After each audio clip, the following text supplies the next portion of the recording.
Se abre la Comisión de Hacienda del Senado. Bien, le damos la bienvenida a las senadoras y senadores de la Comisión, al Ministro de Educación, Nicolás Cataldo, ya, a las autoridades que lo acompañan. ¿Qué tal? Bienvenida. Señora Secretaria, ¿tenemos cuenta? Presidente, se recibió una excusa del Ministro de Hacienda que señala que no puede concurrir a la sesión porque tiene compromisos impostergables contraídos con anterioridad. Es el único documento de la cuenta, del Ministro de Hacienda. Perfecto.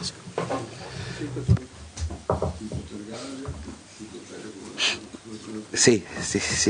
La comisión está citada desde el principio de marzo, pero no importa ya. Vamos a dejarlo hasta ahí. Bien. Tenemos en el primer punto de la tabla el proyecto de ley que consolida el sistema de reconocimiento y promoción del desarrollo profesional docente como único sistema general de evaluación y fortalece los procesos de inducción y de acompañamiento. Menos que haya tomado aire.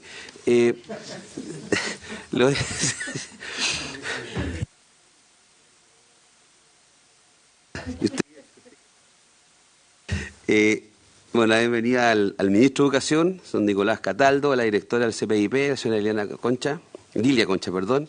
No sé si está el coordinador jurídico legislativo por ahí también. ¿Qué tal? Leonardo Vilches, a la asesora legislativa, la señora Neaira Susaeta, y asesor de la Sociedad de Educación, el señor Mario Domínguez. ¿Ya? Entiendo que este proyecto lo ve Hacienda en su caso, señora secretaria. Presidente, este proyecto efectivamente lo ve la Comisión de Hacienda en su caso, lo que significa que se limita a las normas de su competencia. Estas normas son el artículo primero, número 10, letra A, incisos tercero y cuarto, el artículo 1, número 18 y los artículos primero y sexto transitorios. Perfecto. Siempre escucho que sea Hacienda en su caso. Yo le quiero pedir al ministro si puede hacer una breve descripción del proyecto. Dos, quiero anticipar que tuve la oportunidad de conversar con el ministro hoy en la mañana y me informó cuál fue el tratamiento que tuvo el proyecto de la Comisión de Educación. Bueno, aquí está el presidente de la Comisión de Educación, en todo caso, el senador García, pero entiendo que fue un proyecto que fue muy trabajado en un minuto, que hubo que ponerse de acuerdo y consensuar temas que no fueron de fácil despacho, pero que entiendo que se llegó a un entendimiento relativamente amplio. Lo digo para poder entender en qué pie viene el proyecto de esta comisión. Siempre escucho que tengo que pronunciarnos sobre las normas que se indicó la señora secretaria. Así que le voy a dejar con la palabra, no es que quiera apurarlo, pero tenemos este proyecto, otro proyecto y un tercer proyecto, y hay subcomisiones citadas que por esta vez vamos a tener que compatibilizar las dos cosas, y espero que en el futuro no. Muchas gracias. Muy bien, gracias, presidente. Saludar por su intermedio a todos los senadores y senadoras. Efectivamente, como usted señaló en la cuenta, este proyecto viene tramitándose hace algún tiempo ya en la Comisión de Educación del Senado. De hecho, para la votación en particular, nos comprometimos como Ejecutivo en presentar un conjunto de indicaciones al proyecto, fruto de la conversación que hubo en la sesión de la escucha de audiencia, y estas se trabajaron en conjunto entre oposición y oficialismo. Yo creo que eso tiene una virtud bien importante. De hecho, la mayor parte de las normas aprobadas fueron justamente o por unanimidad o por amplia mayoría. Y eso tiene harto valor desde el punto de vista de cómo llega a esta etapa de la discusión. Dicho eso, lo primero es que efectivamente, luego de la creación del sistema de desarrollo profesional docente, lo que llamamos carrera profesional docente, donde nace un sistema de reconocimiento profesional, coexisten dos sistemas de evaluación. Uno que está dado por el Estatuto Docente, el artículo 70, que es la antigua evaluación docente, y otro el sistema de reconocimiento. Por lo tanto, esta primera norma que rige al mundo municipal esencialmente y de servicios locales, se suma, digamos, a el sistema de reconocimiento que rige a todos los trabajadores de la educación, particularmente docentes, profesor y profesora, que ejercen en el sistema adscrito al sistema de reconocimiento profesional, es decir, a la carrera docente, que son dos universos distintos. El primero, solo municipal o servicios locales, y el segundo, a todos aquellos que están dentro del sistema, es decir, a todos los subvencionados por el Estado, tanto públicos como privados. Por lo tanto, nos dimos cuenta de que el sistema de evaluación docente generaba una situación particular respecto a un segmento específico de trabajadores profesionales de la educación que generaba algunas distorsiones. Primero, no le entregaba valor agregado a los resultados, justamente porque los universos y los resultados son muy similares. De hecho, más adelante vamos a ver algunos datos al respecto. Por otro lado, genera un encarecimiento del sistema, porque tenemos que provocar dos procesos evaluativos simultáneamente, generándole una presión no solo fiscal, sino también técnica y de capacidad de procesamiento de dicha información y de dichos procesos a el propio sistema. Recordemos que esto requiere evaluadores pares, que es un staff de personas que están generando los procesos de contraparte de la evaluación. Hay que corregir las pruebas que son variadas.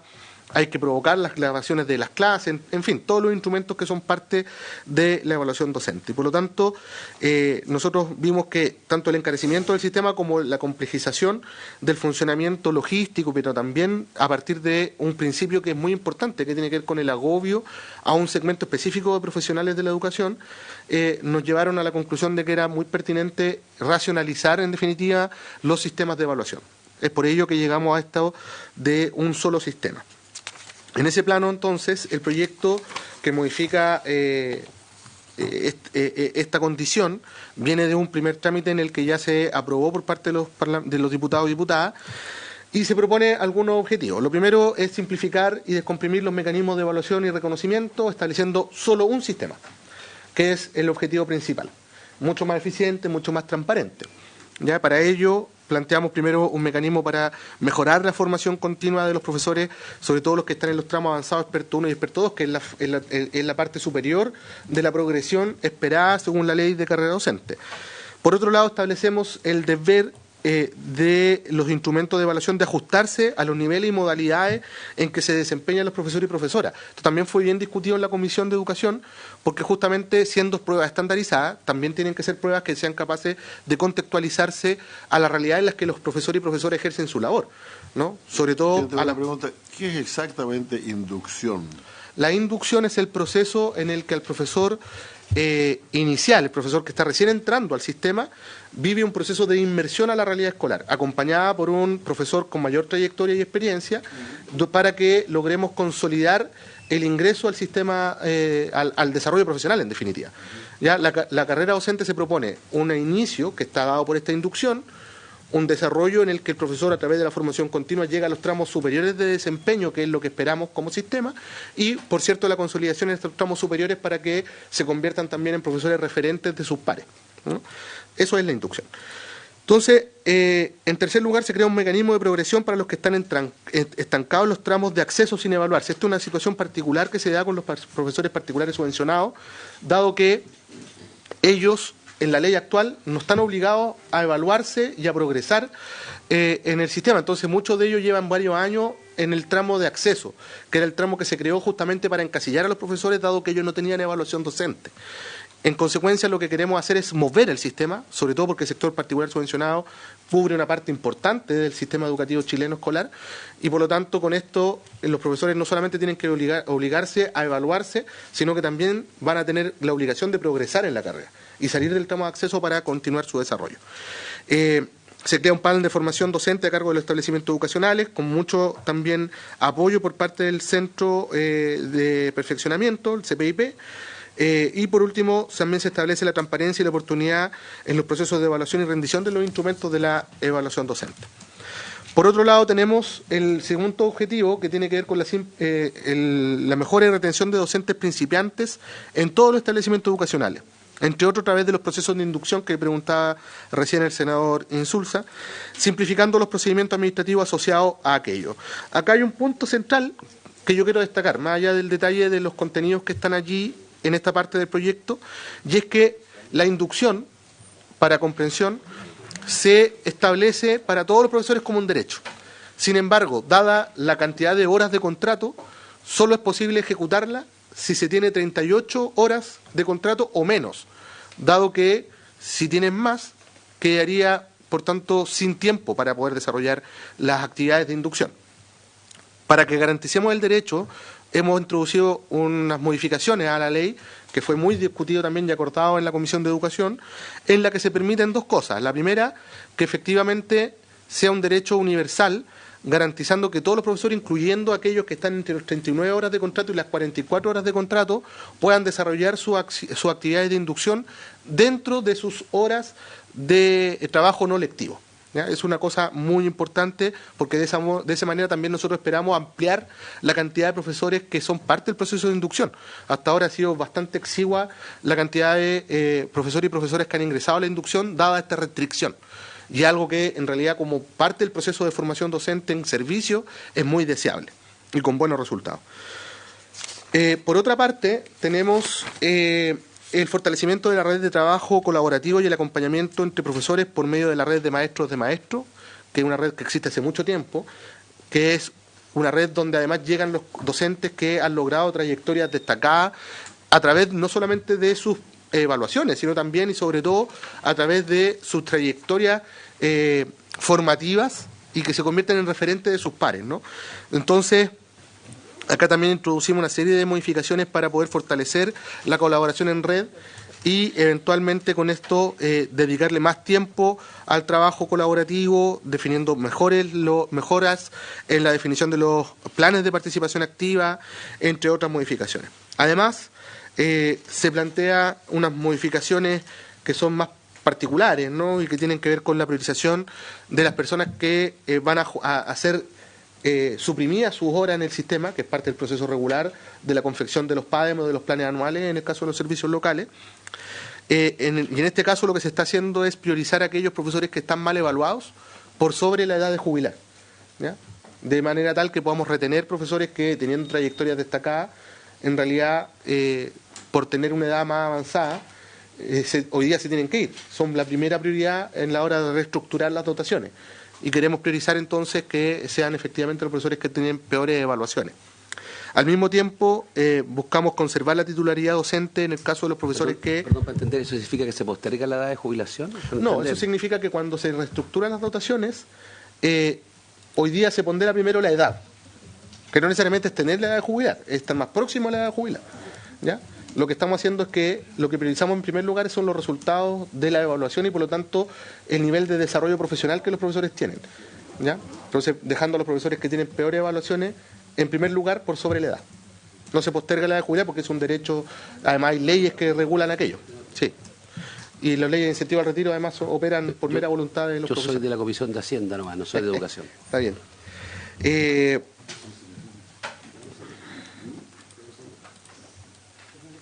Bueno, en el caso de los profesores que han asumido roles directivos, lo que buscamos es que también conserven la titularidad una vez que abandonan su rol directivo, porque son profesores que eran de aula, asumen como director o jefe de UTP, y luego cuando dejan de cumplir esos roles, se pierde en muchos casos la titularidad docente. Acá buscamos conservarla para garantizar también un incentivo correcto a que buenos profesores asuman roles directivos.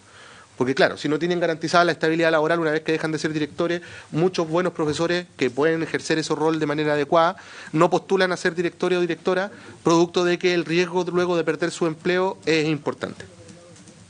Además, se genera una modificación en el artículo que establece el encasillamiento de los profesores del año 2015. Y acá hubo un problema a propósito del proceso de encasillamiento que ocurrió cuando se implementa la carrera docente, en el que se dejó un universo de profesores y profesoras fuera de la carrera, o quedaron mal encasillados. Se corrigió esto y efectivamente hoy día estamos ampliando. ¿En este proyecto? En este proyecto. Incorporando también a profesores que no ejercen roles de aula, producto de que han cambiado a otras funciones. Por ejemplo, el encargado de la biblioteca, ¿no?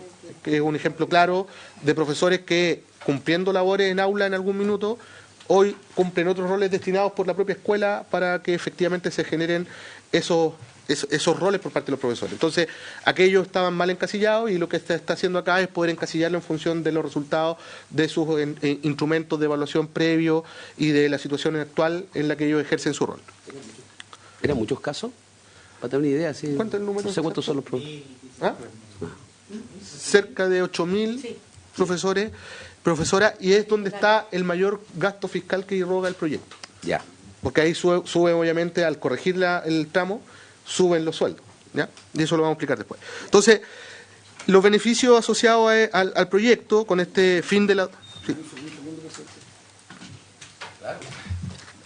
El anterior, entiendo entonces, pues yo también soy de Comisión de Hacienda, igual que el senador Lago, lo que uno lo inhibe en esta materia, pero supone entonces que la persona que... O sea, no hay un ánimo de jubilar en el fondo, ¿no? O sea, el que a igualdad de condiciones, eso de que se priorice el que tiene, así lo entiendo, digamos, un no tan buen desempeño o no tan... Para hacerlo bien, sí. Lo que yo entiendo entonces, cosa que parece bien, ¿eh? Pero quiero entrar en la filosofía como que el profesor, un buen profesor tiene ánimo de seguir trabajando más que de entrar en esta lógica de jubilación. Esa es la filosofía final. En efecto, esa es la idea final desde el punto de vista de la obligación que tiene el sostenedor. Sí. Ojo, porque el profesor que cumple la edad de jubilar y quiere jubilar, puede jubilar. Sí. O sea, nada lo obliga. Pero cuando el sostenedor está obligado a reestructurar sus dotaciones producto de la supresión de horas, por la razón que sea, primero tiene que observar a aquellos que tienen un mal desempeño. Y el profesor que tiene buen desempeño puede permanecer entonces ejerciendo el rol. Sobre todo cuando las mismas leyes de retiro hoy día establecen cierta flexibilidad a la hora de acogerse a los planes, que con beneficios decrecientes. Es decir, profesores pueden postergar su jubilación con los planes de retiro hasta, si no me equivoco, 2 o 3 años luego de haber cumplido la edad de jubilar. Y en el caso de las mujeres aún mayor. Es después de los 65 años. Ellas tienen un lapso mucho mayor, entre los 60 y los 65 años, para acogerse a los beneficios de los incentivos al retiro. Y cuando uno mira la dotación docente, uno observa que mayoritariamente son mujeres quienes ejercen el rol docente. Por lo tanto, con mayor sentido, un mayor sentido tiene entonces una norma como esta. De manera tal que mantengamos en el sistema a los profesores que tienen buen desempeño respecto a los que tienen mal desempeño. Es simplemente esa priorización. Beneficios asociados a esto, bueno, en primer lugar hay una disminución en el agobio laboral, dado que un segmento de trabajadores profesionales de la educación, cada 4 años les corresponde evaluarse en 2 procesos simultáneamente, a diferencia del resto que solo tiene el sistema de reconocimiento. Y cuando uno mira los resultados de los portafolios de la evaluación docente y de la carrera docente, observa que los resultados son muy equivalentes. Prácticamente no tienen diferencia. Por lo tanto, no hay un valor agregado en desarrollar los 2 procesos paralelamente, ¿no? Sino que uno observa exactamente los mismos resultados. Por otro lado, hay una duplicidad en la convocatoria de los procesos desde el punto de vista de la cobertura, con la promulgación de la ley de evaluación docente en el año 2016. Y ahí uno también puede observar que el comportamiento de las convocatorias son también equivalentes, es decir, participan prácticamente los mismos profesores en uno y en otro. Es más, incluso en el sistema de reconocimiento profesional, dado el incentivo que tiene, porque está asociado a remuneraciones, participan más profesores que en la evaluación docente. Por lo tanto, si uno mira esos 2 datos, es decir, hay más, o sea, los resultados son prácticamente equivalentes, no registrándose mayores diferencias en los resultados entre evaluación docente y sistema de reconocimiento, con el mismo instrumento, en este caso el portafolio. Y además las convocatorias son mayores en el sistema de reconocimiento que en la evaluación. Nosotros estimamos que no tiene mucho sentido hacer un doble gasto presionando doblemente a un segmento de profesor y profesora. Además, en el proceso de fortalecimiento de la inducción, al eliminar el límite de las 38 horas para poder realizar la inducción, vamos a expandir la cantidad de profesores que son mentorizados, es decir, que viven el proceso de inducción, que como señalábamos recién en la pregunta que hizo el senador Insulza por su intermedio presidente, vemos que efectivamente es un proceso que queremos que ocurra y que hoy día ocurre en menor escala dadas las restricciones que la ley contempla. Además, se va a vivir una normalización del flujo del desarrollo profesional docente, dado que hay un segmento de trabajadores que no pudieron encasillarse producto de no tener OADBI o AEP, que eran las pruebas que existían para aquellos que se querían proyectar como profesores con un mayor desempeño profesional, un mejor desempeño profesional. Además, en términos de lo económico, acá va a haber un ahorro a través de más eficiencia en los recursos públicos, en el uso de los recursos públicos y en la gestión administrativa del centro, dado que vamos a suprimir la mitad prácticamente de la carga y de los costos. Y por otro lado, tiene impacto en cuanto a igualdad de trato y oportunidades de desarrollo profesional para todos los profesores que pertenezcan a establecimientos financiados por el Estado, tanto particulares como públicos. Por último, importante también que vemos un efecto positivo en el reimpulso de la reactivación educativa por medio del uso más eficiente de los tiempos de los profesores y profesoras. Cuando entran en los ciclos evaluativos, al tener doble proceso, la concentración y la dedicación de tiempo producto de los resultados, porque por un lado se tienen consecuencias desde el punto de vista de la posibilidad de salir del sistema y por otro lado también se tienen consecuencias desde el punto de vista remuneracional. Por lo tanto, todos los incentivos para los profesores que están en proceso de evaluación es concentrarse en su proceso de evaluación, sobre todo si son dobles. Entonces, en efecto, nosotros vemos que mayor tiempo destinado a los niños y niñas es mucho más adecuado pensando en este proceso de doble evaluación al simplificarlo y unificarlo, ¿no? Desde el punto de vista del informe financiero, lo que podemos decir es que hay ahorros producto de la eliminación de la evaluación docente en general, es decir, de este primer proceso, una disminución, dado por la disminución de la cantidad de profesores a evaluar. Al delegar en el artículo 70 no hay exigencia de trabajar en los PSP, que son los planes de superación profesional, que en realidad no vemos mayor impacto desde el punto de vista sistémico en esa eliminación, lo que significa un ahorro de 1.633 millones de pesos anuales, ¿no? Por otro lado, hay un mayor incremento, que como señalaba recién, se da principalmente por este proceso de reencasillamiento a un segmento de profesores que quedaron mal encasillados. Y esto genera un mayor gasto de 422 millones de pesos en la suma y en la resta. Es decir, cerca de 2.000 millones de pesos nos cuesta todo el proyecto, menos todo lo que ahorramos, que son cerca de 1.600 millones, lo que nos deja un mayor costo total de 422 millones de pesos al peso del 2023. ¿Ya? Es cuanto puedo informar, presidente, de manera lo más sucinta posible.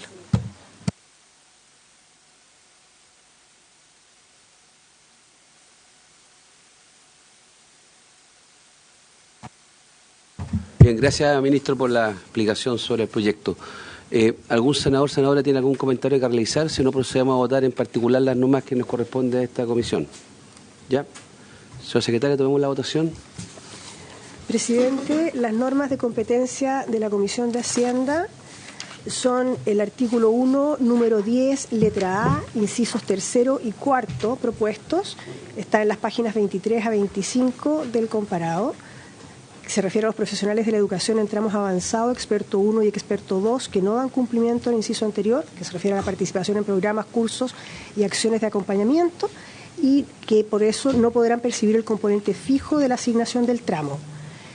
El artículo 1, número 18, que está en la página 43 del comparado, y deroga el artículo 70, que establece el sistema de evaluación de desempeño profesional docente.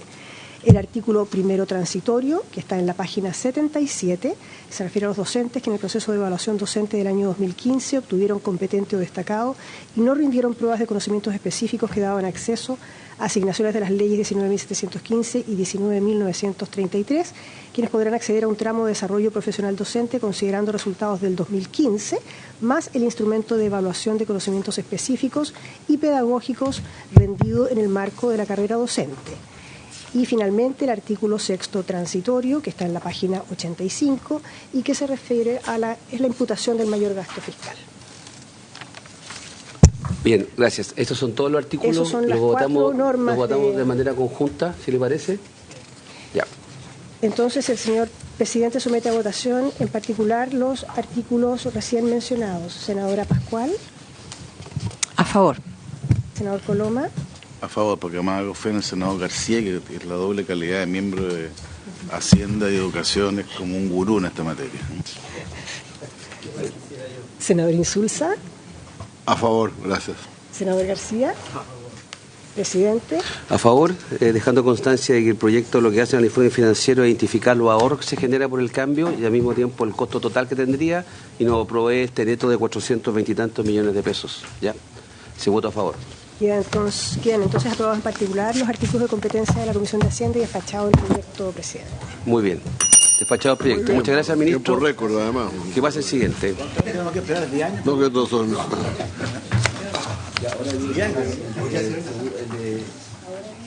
Esto sí, demorado.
Muy buenos días, damos la bienvenida a nuestra ministra del Trabajo, Janet Jara, al superintendente de pensiones, don Osvaldo Macías, y al equipo que lo acompaña, don Patricio Araya, entiendo que está por ahí también.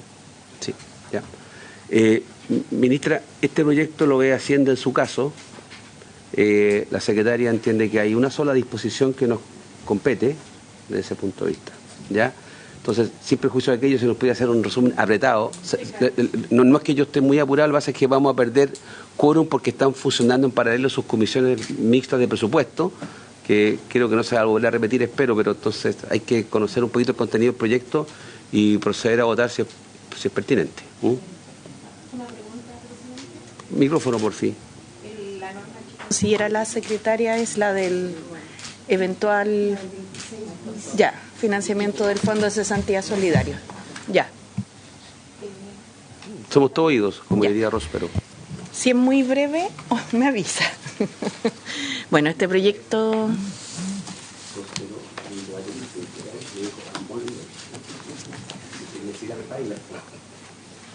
Bueno, este proyecto lo que busca es ampliar los beneficios que entrega el seguro de cesantía, que como sabemos es una ley que se creó en el año 2002, que tiene ciertas características, ¿cierto?, y que pasa principalmente por dar apoyo a las personas cuando pierden el empleo, dependiendo el cumplimiento de determinados requisitos, y además si la calidad jurídica de su contrato era a plazo fijo o de carácter indefinido.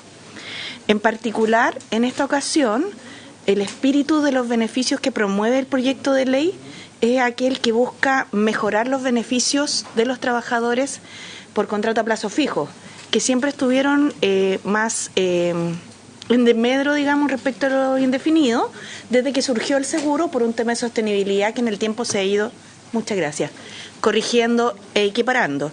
Y por otro lado, además, recoger la experiencia de la pandemia, donde los beneficios fueron mucho más usados, ya que se dictó la Ley de Protección al Empleo, como ustedes recordarán, que incorporaba además de la cesantía dos figuras, que era la reducción de la jornada laboral y la suspensión del contrato, para lo cual se bajó las barreras de ingreso de requisitos previos para acceder al seguro y se mejoraron tasas de reemplazo y número de giros. Entonces el proyecto de ley se concentra en eso esencialmente en general. Esta ley tiene dos tipos de cuentas, que son las individuales y las de cesantías solidarias, y lo que estamos haciendo es un cambio, avancemos por favor más adelante, hacia poder flexibilizar en primer lugar requisitos de acceso, en el sentido de poder dar mayor cobertura, porque los requisitos cuando se crean son muy rígidos y han ido cambiando en el tiempo, y la sostenibilidad del fondo realmente es bien sólida, ¿ya? Y además se aumentan tasas de reemplazo, que son los montos que se pueden recibir después del primer mes, segundo mes de cesantía, todo esto con cargo al Fondo de Cesantía Solidario, con un piso y un techo bastante conservador, porque aunque por ejemplo el primer mes se puede recibir el 70% de la remuneración, eso es el 70% de una cifra aproximada de 800 y algo mil pesos, digamos, no es el 70% de cualquier salario, ¿ya? Todo esto con el objetivo también de que este instrumento sea una ayuda, pero a la vez también se constituya en un incentivo a la búsqueda del empleo. ¿Qué es lo que establece el proyecto de ley? Va mejorando piso y techo de las prestaciones del Fondo de Cesantía Solidario, flexibilizando los requisitos de acceso y equiparando tasas de reemplazo entre plazo fijo y plazo indefinido. Tiene dos elementos, además, adicionales el proyecto de ley que me gustaría comentar que son muy importantes. El primero de ellos es que contempla la ampliación del uso de un artículo que hoy día existe, pero que tiene pero que se ocupa muy poco, y que es el artículo relativo al proceso de intermediación laboral que se puede hacer con cargo al seguro de cesantía. Porque el seguro de cesantía en otros países opera no solamente como un seguro que entrega una transferencia monetaria ante el desempleo, sino que también como servicios de rehabilitación laboral, reconversión, preparación para nuevo emprendimiento. En nuestra ley, un poco más modestamente, sí, destinó en un principio un porcentaje de la ley que permite hacer este tipo de tareas, y que en realidad no se han usado mucho porque se ha dedicado a hacer apresto laboral, que es básicamente la preparación de currículum. lo cual con los años que han transcurrido la tecnología, digamos, entre otras cosas, no es indispensable, digamos. Entonces se va a ampliar este objetivo a fin de poder hacer una conexión de la oferta laboral de las oficinas de intermediación laboral municipales más efectiva, ¿ya? Porque cada oficina funciona de manera muy autónoma, hay cruces de vacantes, hay una serie de problemas, además no todas tienen la misma capacidad de agencia para llegar a la empresa privada a captar cupos. Y la segunda, el segundo elemento es que el fondo, el superintendente Osvaldo Macías, que está acá a cargo, podrá complementarlo de una manera más efectiva, pero el fondo ha sido estresado y calculado con estas nuevas prestaciones que señalaba que tienen que ver con piso y techo, del uso del fondo de cesantía solidario, con tasa de reemplazo y con número de giro y con flexibilización de requisitos. El fondo ha sido calculado en su sostenibilidad hacia el futuro con todos estos supuestos, más los supuestos que dicen relación con los contenidos de la reforma previsional, donde se crea un seguro para las lagunas previsionales que se producen con motivo del desempleo con cargo a este fondo. Y aún así el fondo sigue siendo sustentable. Quiero señalar que durante la pandemia, que fue el momento histórico en que ha tenido más tasa de uso, igualmente fue sustentable. Y el artículo al que se refiere la secretaria abogada dice relación precisamente con la eventualidad, y a partir de una petición que nos hizo la Cámara de Diputados, de que si en algún minuto el fondo no lo fuere, se le hiciera un préstamo por parte del fisco que luego se devolviera en un largo plazo. ¿Ya? Figura que no ha sido necesaria. Eso, presidente, es lo medular para cumplir con lo requerido. Bien, senador García, y después le voy a dar la palabra, si lo estima pertinente, a don Osvaldo Macías. Pepe. O quizás don Osvaldo primero. En realidad yo lo que quiero conocer son los saldos de los fondos. Sí, gracias, Ya, presidente. don Osvaldo tiene la palabra. Gracias, señor presidente, por su intermedio. Hoy día los fondos acumulan en los dos fondos. Hay dos fondos, un fondo de cuentas individuales y un fondo de cesantía solidario. Acumulan aproximadamente 12.500 millones de dólares en conjunto, de los cuales 12.500 millones de dólares en conjunto. El fondo de cuentas individuales por cesantía acumula 9.500 millones de dólares y el fondo de cesantía solidario casi 3.000 millones de dólares. O sea, ese es el valor de 12.500 millones de dólares. Lo que hemos visto, como decía nuestra ministra, es que existió un uso muy intensivo de los fondos durante la pandemia. Se pagaron entre 4.000 y 5.000 millones de dólares en beneficio a la gente. Quedó un poco subsumido por otros aportes que fueron más amplios, pero este instrumento que fue creado para proteger a los trabajadores ayudó muchísimo a contener el desempleo en ese periodo y se giraron casi 5.000 millones de dólares. Gran parte de los fondos se giraron de ambos fondos y el Fondo Solidario bajó bastante su valor en aquella fecha, pero se ha ido recuperando.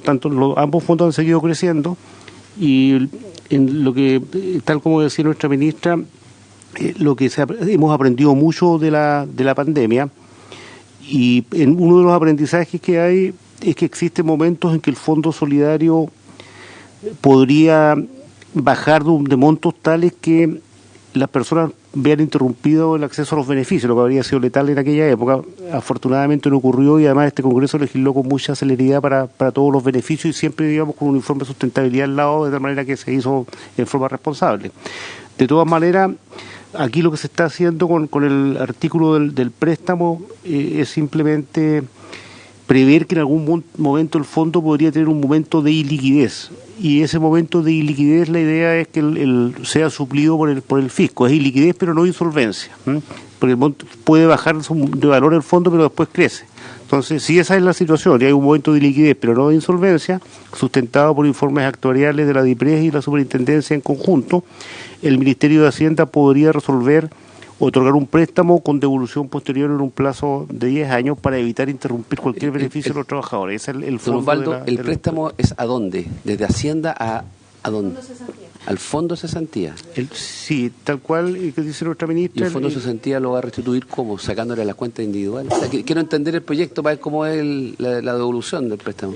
Hay una resolución del Ministerio de Hacienda que es previo informe de la DIPRES y la Superintendencia de Pensiones. Ellos dicen que hay una situación de iliquidez que podría hacer peligrar el pago de los beneficios, pero que luego se va a recuperar el fondo. Entonces Hacienda pone un préstamo que tiene un valor máximo, y ese préstamo, mediante un decreto supremo emitido por el ministro y el presidente, va a inyectar recursos al Fondo de Cesantía Solidario. Y el Fondo de Cesantía Solidario tiene un plazo de 10 años a contar de la fecha en que le transfieren los recursos para reembolsarlo al Ministerio de Hacienda a la tasa de endeudamiento del fisco, ¿no? El endeudamiento que toma el fisco también. Tal cual. ¿Por qué no cuentan los supuestos con los que se calcula la sustentabilidad? Efectivamente, hay un programa actuarial que calcula la sustentabilidad del Fondo Solidario. Se proyecta a 11 años la sustentabilidad del Fondo Solidario. Todos los años se está haciendo esa evaluación, y para este proyecto también está hecho. Se hace con los supuestos con los que ha operado el seguro de cesantía, pero se le aplica 2 situaciones de estrés muy fuertes. Se considera que durante ese periodo de 11 años de proyección hay una crisis financiera y una crisis de empleo. Ambas crisis se aplican usando lo que ha ocurrido en las crisis anteriores. Se toman las enseñanzas de las anteriores crisis financieras y crisis de empleo, de tal manera que los fondos disminuyen fuertemente su rentabilidad, los cotizantes disminuyen y aumentan los beneficiarios. Esa situación de estrés se hace durar un periodo entre 1 y 2 años, y si el Fondo Solidario soporta todo eso, se considera que se está en una situación de sustentabilidad. Este es el caso. Entonces, el proyecto que le presentamos a los señores senadores considera una situación de estrés de esa naturaleza, y además considera, como lo dijo nuestra ministra en la presentación, como test ácido, supone que la reforma previsional estuviera aprobada. La reforma previsional considera un seguro que denominamos seguro de laguna, que lo que hace es cubrir a los trabajadores cuando están en desempleo para sus pensiones. Le cotizan en su cuenta de pensiones como si estuviera en situación laboral activa. Entonces, considerando incluso eso, el Fondo Solidario es sustentable, disminuye su valor, pero luego comienza a recuperarse y finalmente alcanza una senda de sustentabilidad. Sin embargo, se considera este préstamo estatal en caso de emergencia, pudiera ocurrir una situación grave de pandemia o de crisis, y en ese caso el Ministerio de Hacienda si podría emitir y pasar este préstamo al Fondo Solidario reembolsable en un periodo, como decíamos, de 10 años, ¿no? No se paga de las cuentas individuales tal como dicen acá, sino que se va siempre del Fondo Solidario, ¿no? Aquí está el aporte fiscal, tiene un tope de 5 millones de unidades tributarias mensuales, que serían hoy día aproximadamente 350 millones de dólares, ese es el máximo. Y se activa siempre que el valor del Fondo de Cesantía Solidario baje de 19 millones de unidades tributarias mensuales, son 1.320 millones de dólares. Siempre que además sea sustentable en el mediano y largo plazo. Esas son las condiciones y los requisitos que están establecidos en el proyecto de ley. Como decíamos, hoy día los fondos acumulan 3.500 millones de dólares y están creciendo. Bien, me pidió la palabra la senadora Claudia Pascual. Solamente yo, para yo entenderlo o tratar de entenderlo. No, senadora Pascual, le cedo la palabra mientras yo leo aquí algo que pasó, senador García. Gracias, presidente. Por su intermedio, preguntarle a la ministra el proyecto de ley, cuando habla de la flexibilización de los requisitos para el acceso al seguro de cesantía, para ver también si lo entiendo bien, es que se pueda utilizar en otras circunstancias que no sean solo el despido, como por ejemplo pandemia o los desastres naturales que tenemos en nuestro país más frecuentes. Esa es la flexibilización, ¿no? Que se pueda utilizar en esas contingencias. Lo segundo es en relación a la modificación del concepto de apresto por intermediación laboral. En ese sentido también es entendido como la mejora del rendimiento de la intermediación laboral a partir de la conexión con los cursos CENSE, más no una agencia de colocación laboral. ¿Entiendo bien? Sí. Por eso, o sea, es mejorar el rendimiento de la intermediación, producto de conectarlos con un curso real de capacitación y no con un apresto que se puede entender mucho más informal incluso. Claro.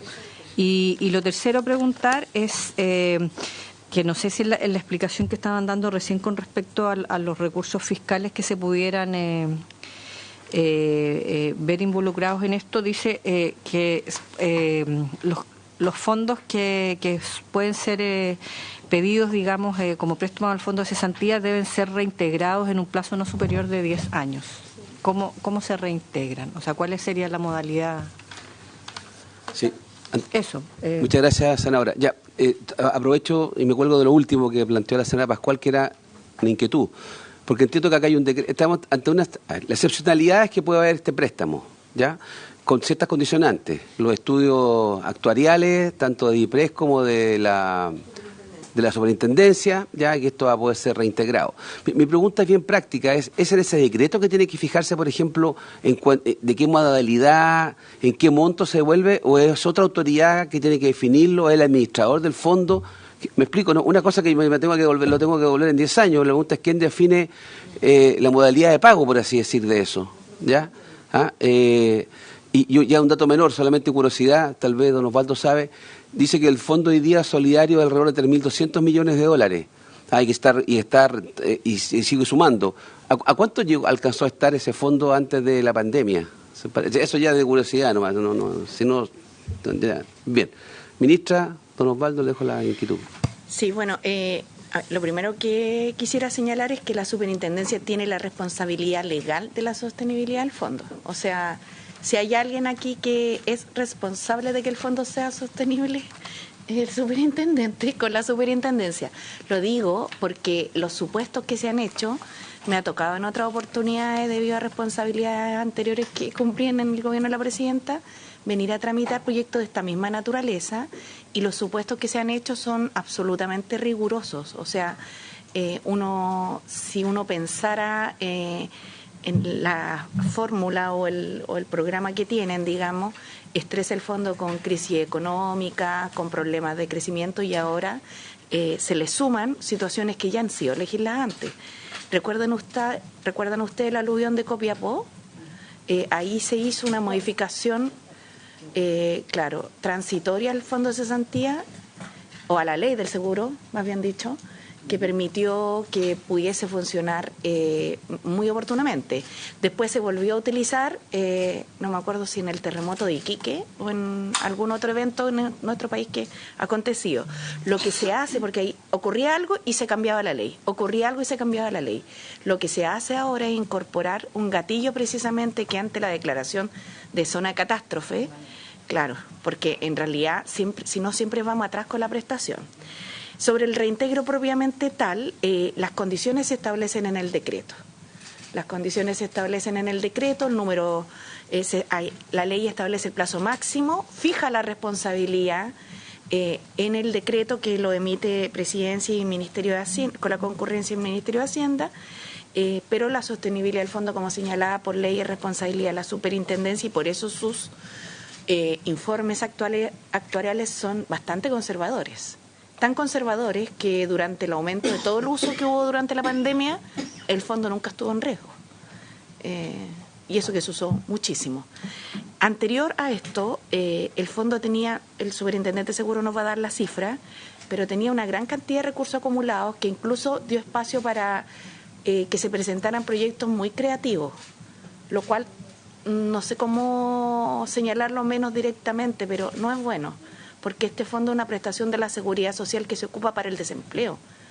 Y seguramente hay más cosas que podremos hacer con él cuando se termine de recuperar de la pandemia, pero usarlo para otros fines, como se propuso en su minuto, no creo que sea una buena idea. Cada institución de la seguridad social para su propio fin. Por eso ahora se amplía lo del apresto laboral, y se amplía en el concepto, no en el uso de los recursos, porque el uso de los recursos ya establece un 2% del fondo para poder usarlo en tareas de intermediación. El punto es que cuando se restringe el apresto laboral, se termina usando el 0,02% nomás. Entonces, y toda esa otra plata sigue ahí acumulada, siendo que es tan necesario conectar la oferta y la demanda laboral a nivel municipal. Esos son los objetivos. En eso me quedo yo. El superintendente, no sé si tendrá el dato. Me gustaría después agregar un último elemento, porque hay una indicación que proponemos acá. Gracias, señor presidente. Lo que usted pregunta es lo siguiente, es el valor del Fondo de Cesantía Solidario. Antes de la pandemia, el Fondo de Cesantía Solidario acumulaba 4 billones de pesos. 4 billones. Billones de pesos que, claro, eran como 4.350 millones de dólares más o menos. Y posteriormente a la pandemia, su punto más bajo quedó en 2 billones de pesos. O sea, se bajó exactamente a la mitad, de 4 billones a 2 billones, con lo que indica que se ocuparon como 2.000 millones de dólares aproximadamente, un poco más, en financiar recursos, prestaciones a los trabajadores en aquella situación tan compleja que vivimos. O sea, cumplió perfectamente su objetivo del Fondo Solidario, logró evitar la pérdida de empleo, pero bajó a la mitad. Luego de aquello ha tomado nuevamente un camino decreciente y hoy día ya estamos como en 2,6 billones de pesos. O sea, ha crecido bastante el fondo nuevamente, como 1.000 millones de dólares ha recuperado de su baja, y nuestra proyección con este proyecto de ley, que si bien es cierto nuevamente se va a ocupar más intensivamente, sigue siendo sustentable el Fondo de Cesantía Solidario y cumplirá los objetivos para los cuales fue creado, que es proteger a los trabajadores en caso de cesantía. Entonces, el proyecto va en la dirección de mejorar los beneficios, sobre todo aquellos trabajadores que tienen prestaciones más bajas durante el periodo en que están enfrentando el evento de cesantía, y sigue siendo sustentable. Nosotros históricamente, tal como dice nuestra ministra, hemos visto muchos proyectos para usar el seguro de cesantía y que muchas veces nos hemos opuesto porque pensamos que lo hacía no sustentable y se ocupaba para otros propósitos. Esta vez, por supuesto, va directamente en el propósito para lo cual está concebido, y es sustentable. Sí. Sí, presidente, si me permite, este fondo, como ustedes saben, se compone de 2 cuentas y se financia tripartitamente. En el caso del financiamiento del empleador, se produce una condición en la cual, producto de cómo se logró aprobar esta ley, en un principio, el aporte del empleador es considerado una especie de indemnización por años de servicio anticipada. Por tanto, al momento del despido del trabajador se le descuenta de la indemnización propiamente tal. Los tribunales de justicia han empezado a generar fallos en los cuales obligan el reintegro de este monto a los trabajadores. No sé si me explico en la figura. Nosotros quisiéramos hacer un levantamiento de información de cuántos empleadores en definitiva están usando o no esto, porque en la práctica esto opera de la siguiente forma. Al momento del despido, el empleador pide a la AFC una liquidación de cuánto pagó como aporte patronal, y después puede o no descontárselo al trabajador. No todos lo hacen, no todos lo piden, algunos lo piden y no necesariamente lo descuentan. Entonces incorporamos como indicación, para poder levantar y mejorar los datos del Estado, la obligación de registro de aquellos empleadores que lo ocupan en los libros electrónicos que tiene la Dirección del Trabajo a través de una casilla. Esa es la indicación y ese es el objetivo, porque esto se puede ver desde 2 puntos de vista. El primer lugar es que aquí en realidad el financiamiento es bipartito, trabajador y Estado. Ergo, el empleador puede siempre descontarse lo que aportó. Por otro lado, puede ser visto desde el punto de vista de la discusión que hubo en el 2002. Esto es un anticipo de la indemnización, pero la verdad es que para llegar a alguna conclusión, primero necesitamos saber cuánta gente la está usando.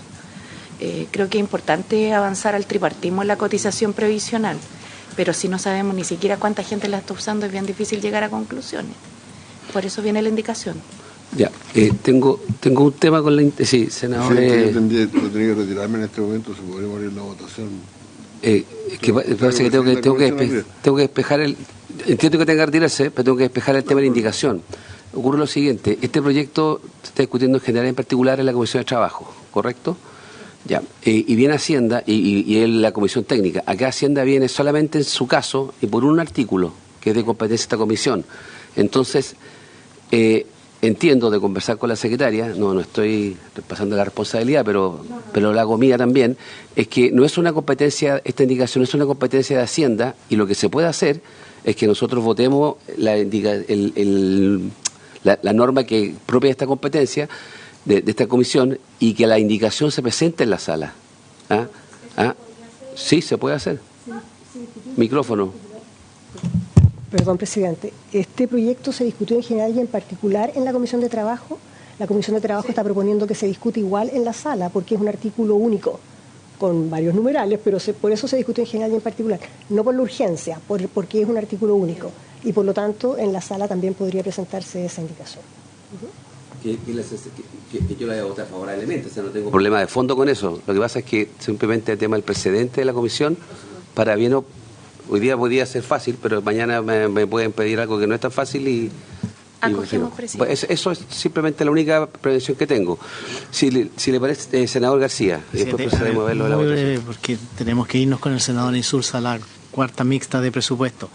Respecto de la indicación que ustedes acaban de presentar y que ya se dijo no sería competencia de esta comisión, a mí lo que me llama la atención es que por la vía administrativa ustedes no puedan tener esa información. O sea, yo creo que debiera ser sencillo saber quiénes lo están ocupando y quiénes no. Pero si usted nos dice de que por alguna razón no se puede hacer, pero a mí al menos me gustaría saber por qué administrativamente no se puede, si son datos e información. Y lo segundo, en la página 16, a ver, aquí se dice que el eventual préstamo del fisco se va a devolver un plazo que no podrá exceder los 10 años. Y después nos vamos a otro inciso que dice, mediante decreto del Ministerio de Hacienda expedido bajo la fórmula por orden del Presidente de la República, se establecerán los mecanismos para los aportes y reintegros definidos en este artículo, sus procedimientos y modalidades junto a las demás normas necesarias para su realización. Yo echo de menos que no hayan puesto expresamente el plazo, porque en la ley va a quedar el plazo máximo, 10 años. Pero si este decreto supremo quisiera decir que hay que devolverlo en 5 porque fue un monto menor, en fin, o quisiera devolverse en 3 años, ¿no debiera decir el plazo? ¿No sería bueno que agregáramos el plazo?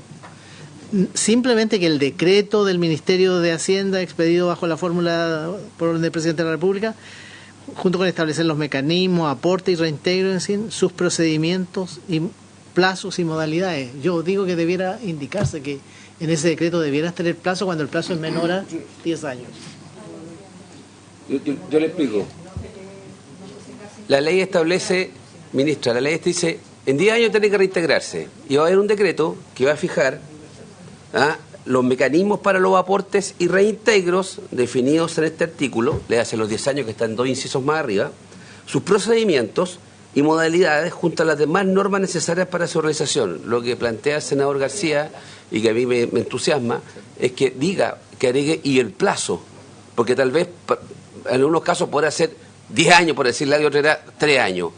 Y que quede claro que el Ejecutivo al hacer el decreto ya establezca, porque para eso va a tener el informe actuarial. Sí. Y la superintendencia se la ha jugado ya a esa altura. Con su informe. Entonces, sí, es exactamente. ¿Iniciativa exclusiva? Sí, entonces tal vez como va a presentar el otro, que estamos de acuerdo, se puede presentar eso mismo de esa pequeña modificación y lo hacemos en la sala. ¿Le parece? Y con eso yo procedería a tomar la votación del proyecto para que vaya a la sala. Sí, yo solamente señalar que respecto al Senado, la consulta del senador García Rominot, es que esto se da, senador, en el momento del finiquito, cuando el trabajador está siendo despedido. Entonces es una relación empleador-trabajador. Que se produce a veces en la notaría, o que a veces se produce en la oficina del empleador, pero no es un acto... No hay órgano público que lo registre. No, y esto lo conversamos en el Consejo Superior Laboral con la CPC, con las PYME y con la CUT, y la verdad es que todos tenían supuestos distintos. La CPC decía que no era tema de ellos porque yo no lo usaba, estoy parafraseando a grandes términos sin ánimo de polemizar, pero las PYME también decían que no lo usaban, entonces al final si nadie lo usa, ¿para qué existe? Pero todo, después nosotros fuimos a la FC y muchos lo pedían, el certificado, pero nadie sabe si al final quién lo usa, ese es el dato. Entonces hay que mejorar la información. Eso. ¿Está bien? Bien, procedemos a votar entonces. El señor presidente somete a votación el artículo 26 bis propuesto en el número 6 del artículo único permanente del proyecto, que está en las páginas 14 a 16 del comparado y que es el que faculta a comprometer recursos fiscales para el financiamiento de las prestaciones por cesantía definidas en dicho párrafo y en el título cuarto. Senadora Pascual. A favor. Senador Insulza. A favor. Senador García. Presidente. A favor. Queda entonces aprobada por 4 votos a favor la norma y despachado en particular el proyecto. Bien, despachado el proyecto, le agradezco a la ministra, al superintendente y a los equipos respectivos. Por haberse cumplido el objeto de la sesión, esta se levanta.